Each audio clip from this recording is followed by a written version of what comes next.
First Amendment, and especially, for example, Sweden have very strong laws protecting the media and the work of investigative or general journalists.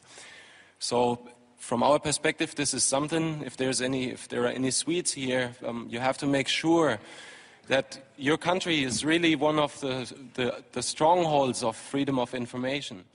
Sweden has an enviable, although far from perfect, a record in protecting publications. It has a practical record within the past few years of protecting internet publications against censorship. And it's precisely Sweden's unique freedom of speech law that prompts WikiLeaks to locate their main site in this unpretentious basement in one of Stockholm's inner suburbs. Det började med en tunneltjänst, att de skulle tunnla trafik här igenom för att kunna kringgå vissa IP-bandningar och sånt som har skett i andra länder där som inte gillar WikiLeaks. Men senare så valde de att ställa även en maskin här där de publicerar material utifrån. PRQ offer their customers total secrecy. Their systems prevent anyone from eavesdropping either WikiLeaks chat pages or finding out who sent what to who. Vi erbjuder dels anonymitetstjänster, så kallade VPN-tunnlar, där en klient från utsidan ansluter till våra maskiner som sedan laddar ner den informationen de vill ha. Så om någon försöker spåra dem ifrån slutstationen, så att säga, där informationen kommer ifrån, så kommer de bara komma till våra maskiner. Och härifrån så lämnar inte vi ut några uppgifter om vem som hade det IP-numret vid det här tillfället. PRQ have a track record of being the hardest ISP you can find in the world. There's just no one else that bothers less about lawyers harassing them about content they are hosting. And it's just the attitude that, let's say, works very well with what WikiLeaks was set out to do. Här är våran serverhall. One reason why WikiLeaks need PRQ is that their operations are protected by Sweden's strict freedom of expression laws. Laws which PRQ exploit to the full. Vi accepterar allting som faller under, som är lagligt enligt svensk lag. Så accepterar vi precis allting. Oavsett hur omoraliskt eller förkastligt det kan vara i övrigt, så väljer vi att inte göra några moraliska bedömningar. Det är en informationsbomb som står och väntar istället för de konventionella vapnen. Och förhoppningsvis så kan den här informationen på något sätt stoppa några av de konventionella vapnen. Det är min förhoppning. And we aren't talking about any old information. It's from these servers at PRQ that WikiLeaks has, for example, made public a manual from the United States Guantanamo Bay Detention Center. A military manual leaked on the internet is revealing details of the way terrorist suspects are being treated at the U.S. naval base at Guantanamo Bay in Cuba. It tells of the use of solitary confinement and humiliation to break down the detainees mentally. Human rights groups have for years been asking the U.S. administration for access to this manual. If you censor important material of this type, we're not just going to criticize you. We're going to take the material that you tried to censor and we're going to spray it all over the world. And we're going to stick it in our archives in a way that's never going to disappear. And encourage everyone to get copies of it. WikiLeaks' battle against censorship knows no geographical frontiers. The next step is to publish an internal report commissioned by the multinational trading company Trafigura, who are alleged to have dumped toxic waste in the Ivory Coast that caused tens of thousands of people to seek medical care.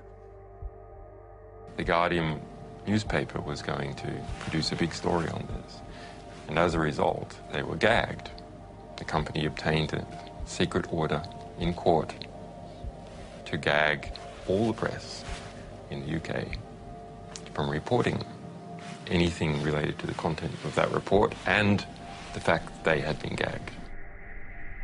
In the US, hackers discover that the Republican presidential candidate Sarah Palin is apparently bypassing US transparency laws by using a private email account to conduct government business. WikiLeaks publishes her messages. After just 2 years, the site's made public over 1 million secret documents, but WikiLeaks as an organization continues to be largely shrouded in secrecy. Only Julian Assange and Daniel Domscheit-Berry appear in public, the latter under the pseudonym Schmidt. Okay, hello everybody. My name is Daniel Schmidt, this is Julian Assange.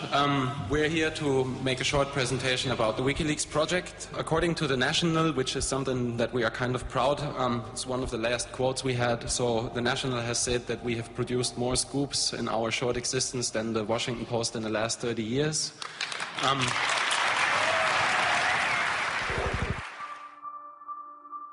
Their publication activities soon lead to counterattacks.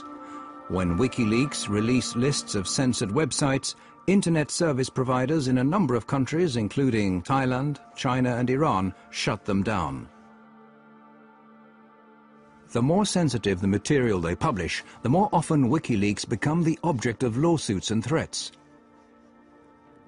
WikiLeaks now attracts the attention of the US intelligence, who, in a classified report, claim that the site is a threat to national security and suggest ways of shutting it down. Priority is put on finding the individuals leaking the information. The US intelligence, however, only managed to keep the report secret a short while before it's leaked to WikiLeaks. It now becomes obvious that WikiLeaks need to find more and safer havens from which they can publish their information. A sequence of events now starts on an island in the middle of the North Atlantic, which, while it leads to more censorship efforts, will also create new opportunities for WikiLeaks.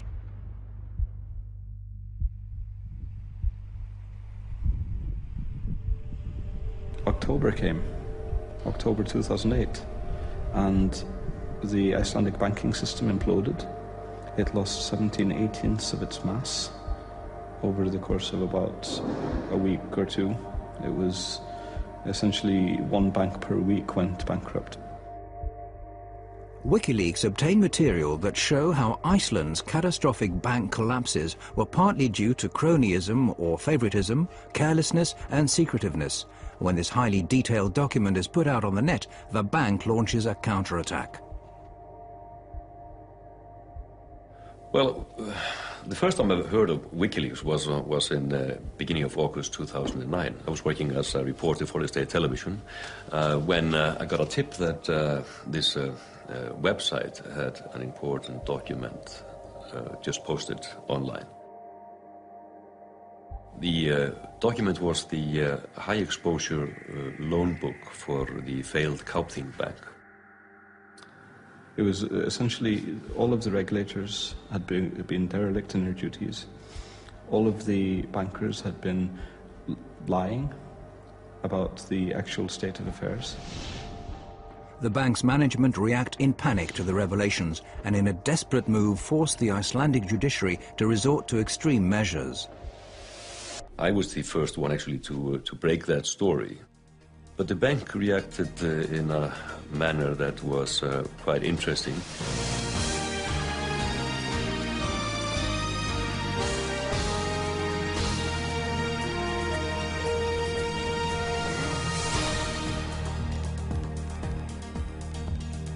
Gott kvöld, nú hefjast fréttir laugardaginn 1. ágúst, samt ekki allar þær fréttir sem við ætlum að segja ykkur. They got a gag order on the state television, actually the first and only one in the history of the Icelandic state television news department. Allir geta nálgast þau á vefsíðunni wikileaks.org, wikileaks.org. The leak lays bare the disastrous effects of the cronyism inherent in Iceland. We had failed as a country because we had not been sharing the information that we needed.